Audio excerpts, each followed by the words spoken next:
पढ़ाई का और पैसा कमाने का आपस में कोई लेना देना नहीं है, इसीलिए उस लड़के ने 10वीं क्लास के बाद पढ़ाई छोड़ दी और भजिया बेचकर पैसा कमाना शुरू कर दिया। फिर अपने दोस्त की मदद से 1948 में यमन चला गया और वहां पर एक पेट्रोल पंप पे काम करना शुरू किया। देखते ही देखते अपनी मेहनत की बदौलत वो वहां पे क्लर्क और फिर मैनेजर बन गया, लेकिन उसके दिमाग में तो अलग ही सनक चल रही थी। फिर वहां से अच्छी खासी नौकरी छोड़ के 50,000 रुपया लेकर वो इंडिया आया और यहां पर मसाला और पॉलिस्टर बेचने की कंपनी शुरू की और देखते ही देखते 10 लाख की टर्नओवर के साथ इंडिया की सबसे बड़ी प्राइवेट कंपनी बना डाली और आज भी वो कंपनी इंडिया में सबसे बड़ी प्राइवेट कंपनीज में शुमार है। Yes, I am talking about Reliance और बंदे का नाम था धीरूभाई।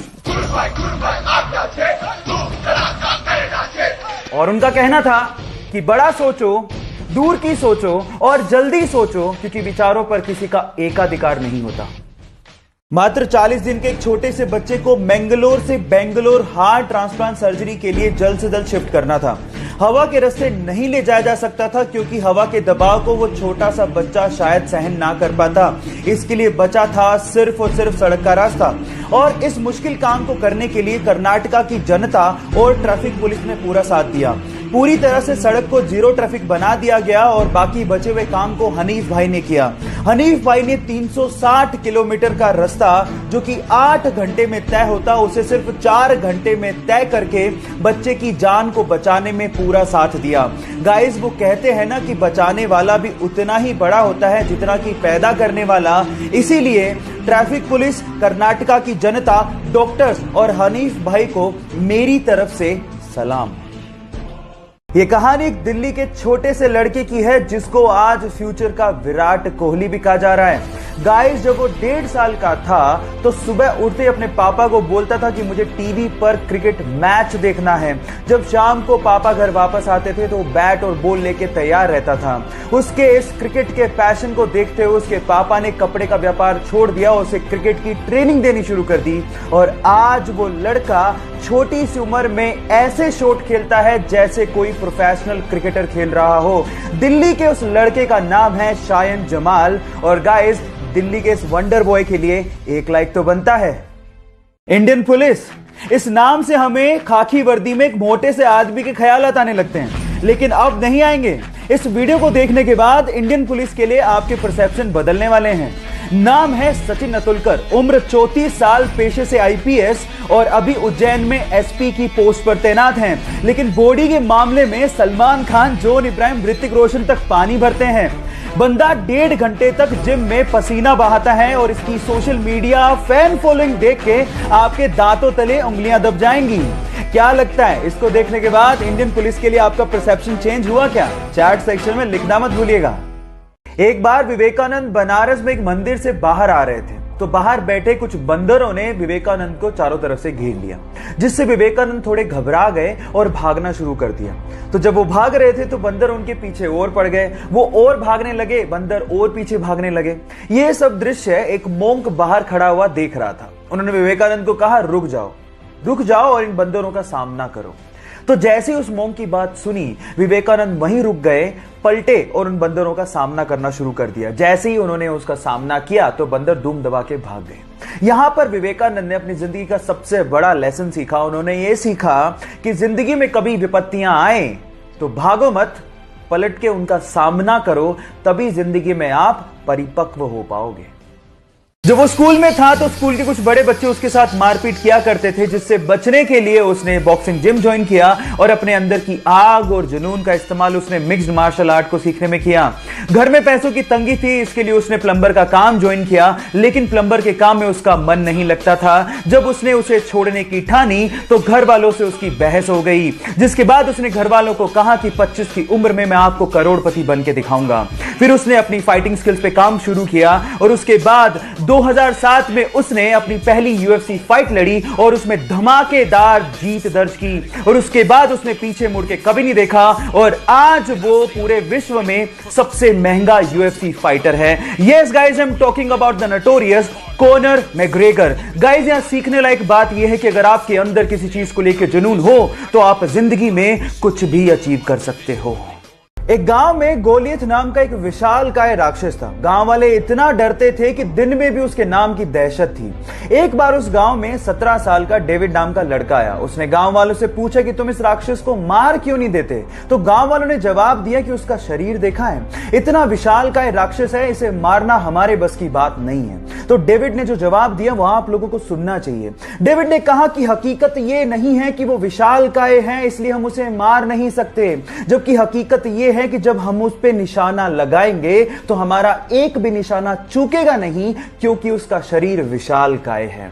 यह सब आपके नजरिए पे डिपेंड करता है। अगर प्रॉब्लम को लेके आपका नजरिया यह है कि यह काम मुझसे नहीं होगा तो आप जिंदगी में कुछ नहीं कर सकते। लेकिन अगर आपका नजरिया यह है कि ऐसा क्या काम है जो मैं नहीं कर सकता, तो आप जिंदगी में कभी पीछे मुड़ के देखोगे नहीं। जब वो महज 21 साल का था तो डॉक्टर्स ने उसे कहा कि उसे मोटर न्यूरॉन जैसी खतरनाक लाइलाज बीमारी है। इस बीमारी की वजह से इंसान का उसकी मांसपेशियों से कंट्रोल खत्म होने लगता है, धीरे धीरे वो अपंग हो जाता है और फाइनली उसकी मृत्यु हो जाती है। डॉक्टर्स ने उसे कहा कि वो 2 साल से ज्यादा तक जिंदा ही नहीं रह सकता, लेकिन फिर भी अपनी जीने की इच्छा शक्ति की बदौलत उसने मृत्यु को हरा दिया। वो अपंग जरूर हुआ लेकिन 50 साल तक जिया। इस बीमारी की वजह से उसके हाथ पैर कुछ भी काम नहीं करते थे, लेकिन उसका दिमाग अभी भी जिंदा था और अपने स्पीच सिंथेसाइजर के थ्रू उसने बहुत सारी बुक्स लिखी, जिसमें से एक बुक थी the brief history of time, और उसने रिकॉर्ड्स की झड़ी लगा दी। पूरी दुनिया में 1 करोड़ से ज्यादा प्रतियां बिकी। Yes, I am talking about Stephen Hawkings, जिनका कहना है कि लाइफ में बहुत सारी कठिनाइयां होंगी लेकिन फिर भी आप कुछ ना कुछ कर सकते हो और सफल हो सकते हो।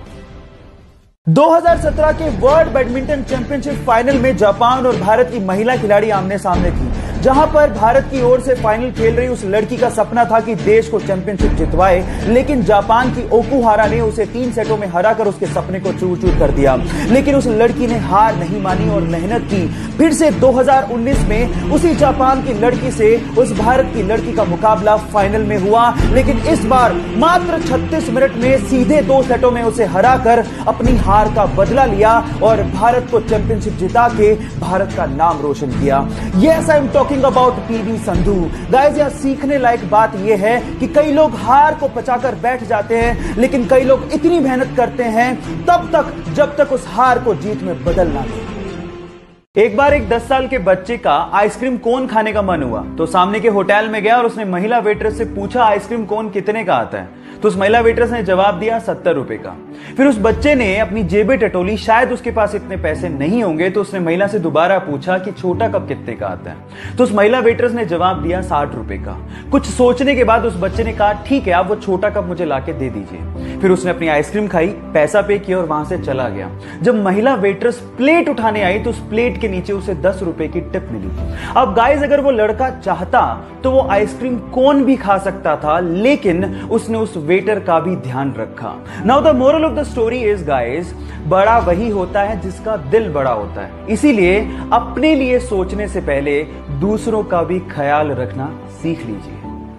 कारगिल युद्ध में हमारे देश के लिए लड़ रहे देवेंद्र पाल सिंह जी ग्रेनेड हमले की वजह से बुरी तरह से घायल हो गए। इस वजह से डॉक्टर्स को उनका एक पैर काटना पड़ा और डॉक्टर्स ने यह तक कह डाला कि आप कभी अब चल नहीं पाओगे। लेकिन उन्होंने डॉक्टर्स को जवाब दिया कि आप चलने की बात करते हो, मैं आपको दौड़ के बताऊंगा। उनकी इच्छा शक्ति और 10 साल की कड़ी मेहनत के बाद आज वो इंडिया के सबसे सक्सेसफुल ब्लेड रनर हैं और आज उनके नाम पर 2 Guinness book of world records भी हैं। गाइस, यहां सीखने लायक बात यह है कि इंसान तब तक नहीं हारता जब तक वो अंदर से हार ना मान जाए। इसलिए अपने आप पे विश्वास रखो और आगे बढ़ते चलो। जहां एक और हम इंसानों की लालच की वजह से बहुत सारी पशु और पक्षियों की प्रजातियां इस धरती पर लुप्त होने की कगार पर है, वहीं कर्नाटका के मैसूर में एक व्यक्ति ऐसा है जो अपनी कोशिशों की वजह से पक्षियों की लुप्त होती प्रजातियों को बचाने की एक बहुत बड़ी कोशिश कर रहा है। उसने 1 एकड़ में फैला एक पक्षीशाला बनाया है, जहां पर 468 से ज्यादा प्रजातियों के 2000 पक्षियों की रखरखाव, उनकी देखभाल, उनका इलाज और उन्हें फीड किया जाता है। यहां पर जाने वाले लोगों का कहना है कि धरती पर किसी स्वर्ग से कम नहीं है। पूरे विश्व में इतनी बड़ी पक्षीशाला कहीं भी नहीं है, इसीलिए इसे Guinness book of world record का नाम भी दिया गया है। गाइस, पक्षी उस व्यक्ति को प्यार से अप्पा जी के नाम से बुलाते हैं। उनका असली नाम श्री गणपति सच्चिदानंद स्वामी है। हमें इस धरती को बचाने के लिए ऐसे इंसानों की सख्त जरूरत है। आपको क्या लगता है? चैट सेक्शन में लिखना मत भूलिएगा। गाइस, क्या आप लोगों ने आयरन मैन मूवी देखी है? और अगर देखी है तो एक फैंटेसी तो आपके दिमाग में उस वक्त जरूर आई होगी कि काश आप भी आयरन मैन के जैसे खुली हवा में उड़ पाते। फिर आपने सोचा होगा कि ये सब चीजें तो मूवीज में पॉसिबल है, असल जिंदगी में नहीं। लेकिन रुक जाइए, इतनी जल्दी हार मत मानिए। दुबई के प्रिंस ने एक वीडियो शेयर किया। उस वीडियो में एक फ्रेंच स्काई डाइवर 240 किलोमीटर प्रति घंटे की रफ्तार से एक इंडिविजुअल स्काई जेट से उड़ते हुए दिखाई दे रहा है, ठीक वैसे ही जैसे कि आयरन मैन मूवी में आप लोगों ने आयरन मैन को उड़ते हुए देखा होगा। गाइस, आपकी फैंटेसी रियलिटी में बदलने वाली है और 2020 तक आपके सामने आने वाली है।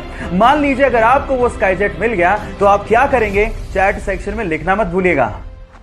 विज्ञान बड़ा है या भगवान? इस बात का जवाब देने से पहले वीडियो जरूर देख लेना, जहां पर पूरे विश्व में 10,000 में से मुश्किल से 45 बच्चे जुड़वा पैदा होते हैं। वहीं भारत के केरल राज्य के मन्नपुरम जिले के कोढ़ीनी गांव में हर 2000 बच्चे में से 200 बच्चे जुड़वा पैदा होते हैं। इनफैक्ट वहां पर तो 3-3 ट्रिपलेट्स भी हैं।